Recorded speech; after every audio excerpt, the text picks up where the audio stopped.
Hello and welcome to the Slingshot channel, Folding Axe edition. Yeah, the time has come.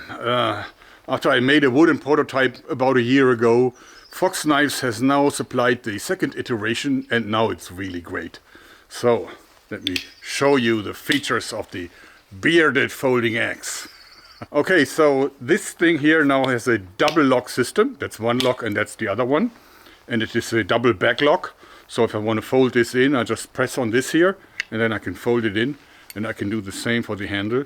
And I think that in close condition, it really reminds me on the Vikings logo, the V logo from the TV series, you know, with Ragnar and Lagatha.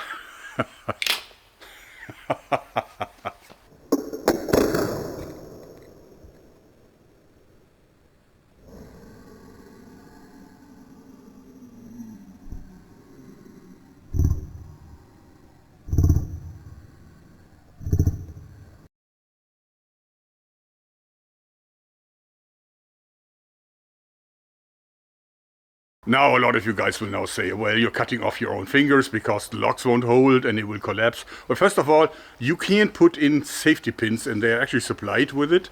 So for tough work you can do it, even though I think that it will hold just fine for lighter work. In any case, even if that happens, you know, even if it folds in, the lock that is under strain is this one here, of course. So, and if this one folds in, then the axe will simply look like this, which is still no danger for your hand. In fact, you can just even use it like that, I guess. But this one here, if you hit something, then the strain will be like in this direction, not in this direction, not towards the blade, but away from the blade.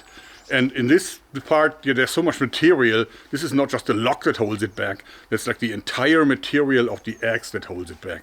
Therefore, I don't think it can happen, but you do have the safety pins. So these are the locking pins. And there's two of them, of course, and you can lock both joints with them. So you simply put them in. There's a corresponding hole in the blade, and then it's a really thick, hardened steel bolt here that you put in. Now, if that one is in, it's absolutely solid. Even if you press the back lock, there's no way that this blade can now fold in. And of course, you can do the same for the other joint too, so that both joints are absolutely securely locked. Okay, and this is what we would totally recommend. You can actually see this from the inside here. What we would totally recommend when you do this for hard work like wood chopping or something. But for lighter work, I don't think it's necessary.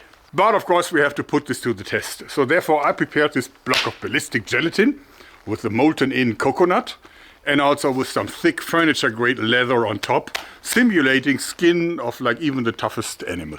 Okay.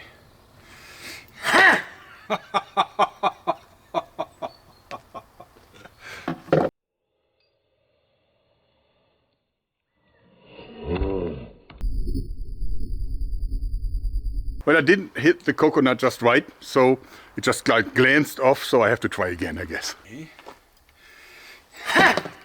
All right. Well, I keep going.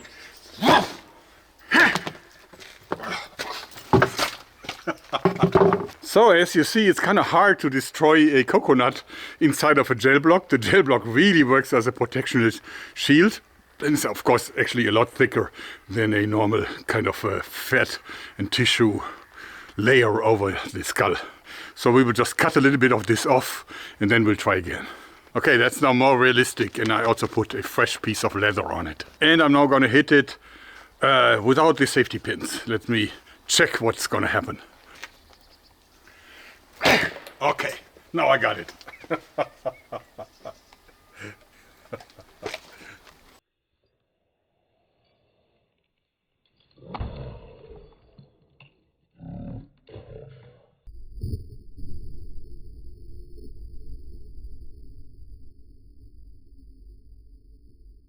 So now the coconut surrendered.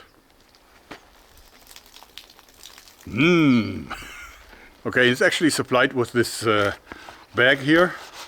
So you can put it in, nice Gogan logo on it, and you can actually carry it upright or also lengthwise, up to your taste. When will it be available? Well, we're now probably starting production, but this means that these are lengthy processes. So before summer, no chance. Maybe even in the fall, or I hope that it's going to happen this winter. Regarding the price, it is hard to say at this point. We don't know yet. Remember, this is over 2 pounds, more than 1 kilo of high quality steel. So of course it won't be cheap. Yeah, I think I can actually release the axe this way, because this worked like a charm. In the box that Midgardsmesser sent me, there was a few other stuff. So, for example, this sliding knife, finally it's there. Look at that. It's available in different designs. So this is actually, I love this because, look at this inlay. You can even get it with like titanium and everything, but limited quantities. So if you want one, hurry. Now, that knife really is a folding knife like no other. So you open it like so, and then you push on this, and now see the lock engages, and this is a folding knife like no other. See, the wide blade is otherwise it's not possible. If that joint would be here now, it would be very awkward. Now you can of course also close this by pushing on the liner lock, and then you can close it like this, and then you go like that. Isn't it amazing? I love it. And I even found a way to open this one-handedly, even though it's not its purpose, because you can simply like throw it open, and then you can push on the slot, and then you got it open one-handedly. And you can also close this again like this. So you do like this, and this, and this, and then you have it closed. Nice, right? I put all the links to the store, to the Midgardsmesser store down there for you. And Midgards had some more stuff in the box for me. This is the first prototype of a knife that I made from wood a long time ago. It's a gravity knife, where not the blade is affected by the gravity, but the sheath, because it's built right in, as you can see here. So this really is a full tang fixed knife, really nice, thick blade, but actually, you see, the sheath is built in. It's from steel again. I'm not quite happy. It's still a little loose. I think there needs to be less play in this. Cannot be without play, because then it would probably jam and not really work anymore. So this little button here locks it, and if you press on it, it will release it. And the same goes when you can throw it open like this, or throw it closed, I guess. So it's a completely different knife. I know it's very hard to come up with something that has never been done before, so probably there is someone who did something like this earlier before. But I actually like it. I also like the dimensions, because as you saw, this still fits in your pocket nicely. I think Midgards did a great job in designing this. So we'll wait for the next prototype. In any case, I hope you like this, because that's it for today. Thanks and bye-bye.